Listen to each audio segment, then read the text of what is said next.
प्रदोष के समय पर, उससे पहले लक्ष्मी और दरिद्रता फिर भ्रमण पर निकलती है।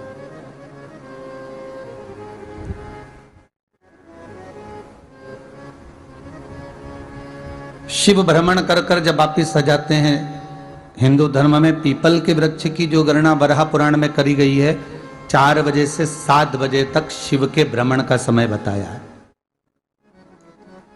शाम को।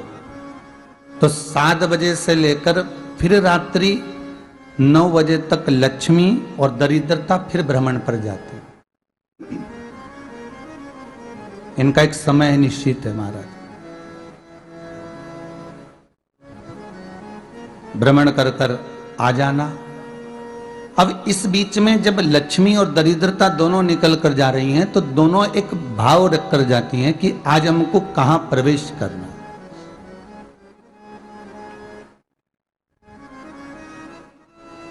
आज हमें किस जगह पर प्रवेश करना है, आज हमें कहां पहुंचना है, आज हमें किस जगह जाना है। और जिस नगर में जिस मार्ग से लक्ष्मी और दरिद्रता निकल कर जाती है, ये दोनों का जब निकलना होता है, इनको स्थान दिया गया जहां पर स्वच्छता हो, घर के दरवाजे पर रंगोली डली हुई हो, द्वार पर जल छीटा गया हो। महाराज, उस द्वार पर लक्ष्मी प्रवेश करती है तो दरिद्रता भी जाने लगती है अंदर। जब दरिद्रता अंदर जाने लगती है तो लक्ष्मी उसको रोक देती है। पहले मैं देखकर आती हूं कि तेरे लिए स्थान है कि नहीं है, तू यहां रुक।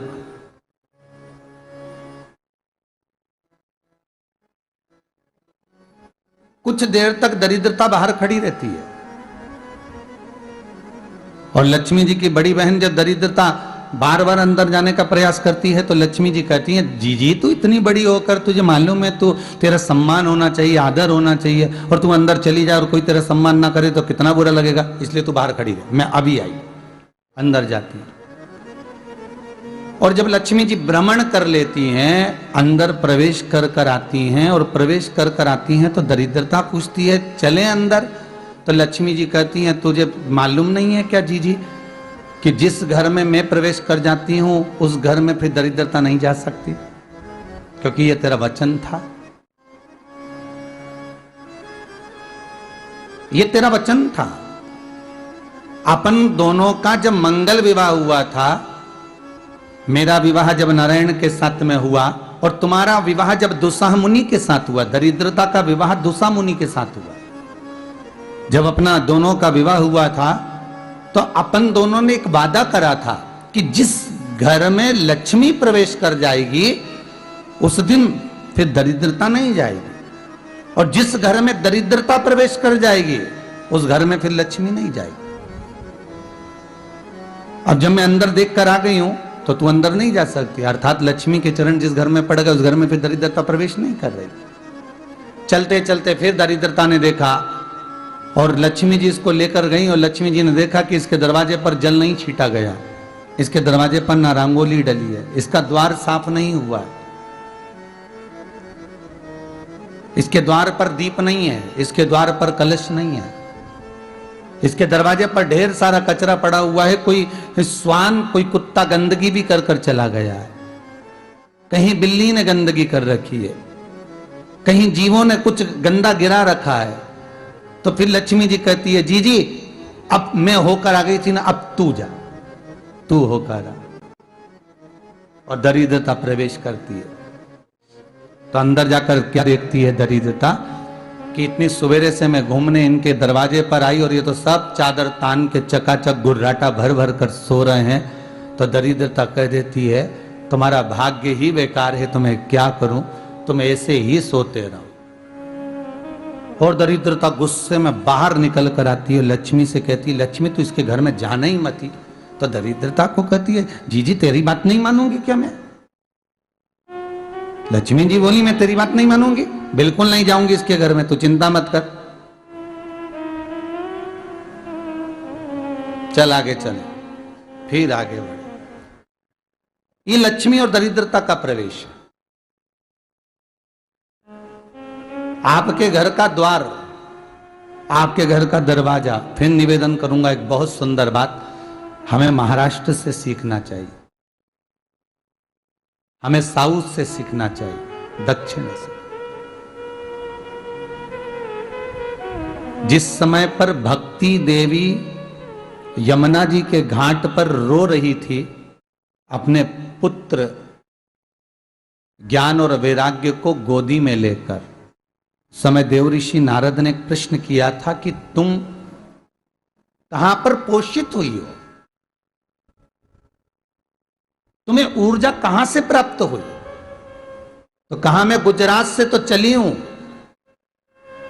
और वहां से चलती चलती भक्ति देवी कहती है मैं बहुत दुखी होकर, बूढ़ी होकर, द्रवित होकर, बड़ी दुख में वहां से चलते चलते जब मैं महाराष्ट्र में पहुंची तो मैंने वहां जाकर देखा कि वहां पर लोग हर पल हर घड़ी ब्रह्म मुहूर्त में उठकर स्मरण करते हैं, नाम जाप करते हैं और दरवाजे पर जल छीट कर रंगोली डालते हैं। तो कह रही है कि वहां पर मैं थोड़ी अवस्थावान होने लगी, वहां मुझे अच्छा लगने लगा। फिर जब मैं और आगे पड़ी, दक्षिण में जब पहुंची, वहां पर जाकर मैंने देखा कि सुबह से उठकर मंगलाचरण, मंगला स्तोत्र और वेदों की ध्वनि होने लगी। वहां पर मैं और आनंदित हो गई। हमें कुछ चीजें महाराष्ट्र से सीखना चाहिए कि वहां रहने वाले जो भगत हैं, वारकरी संप्रदाय के जो भक्त होते हैं, वैष्णव जो धर्म के भक्त होते हैं, उनका नियम है सवेरे के समय घर में पानी है कि नहीं है, पर जब भी वो घर का दरवाजे के बाहर थोड़ा ना थोड़ा पानी तो छींट ही देते हैं। और छींटने के बाद फिर वहां पर अपने यहाँ तो दिवाली पे रंगोली बनती है जी, और वहां पर रोज की रंगोली बन जाती है कि कभी हो सकता है परमात्मा राह भूल कर हमारे घर में प्रवेश कर जाए, इसलिए वहां प्रतिदिन की रंगोली, प्रतिदिन।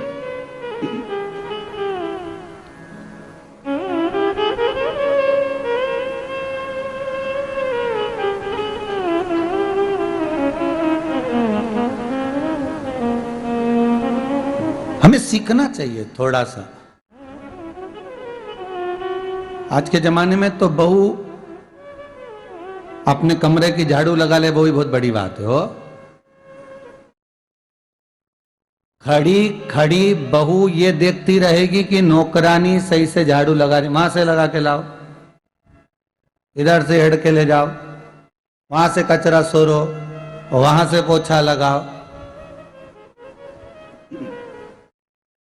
खड़ी रहेगी, उंगली से बताती रहेगी, पर इतना नहीं बनेगा कि सेविका से, नौकरानी से, दासी से कह दे कि तू मम्मी पापा के कमरे की लगा ले, मैं मेरे कमरे की लगा लूंगी, तू जा उधर। थोड़ा दया का भाव अगर होता तो उसके मन में भी आता कि मेरी बड़ी सेठानी तो अपनी जगह पर है, पर छोटी तो सेठानी की भी बड़ी सेठानी है जो मुझ पर करुणा करती रहती है। पर बड़ी तो कहे कि बेटा रहने दे, तू उधर ले जा, जब भाभी के कमरे में देख ले जा, उसके बच्चों का बड़ा फैलारा रहता ना, तो उधर देख ले जा, तो जरा उधर मां उधर भेज रही है।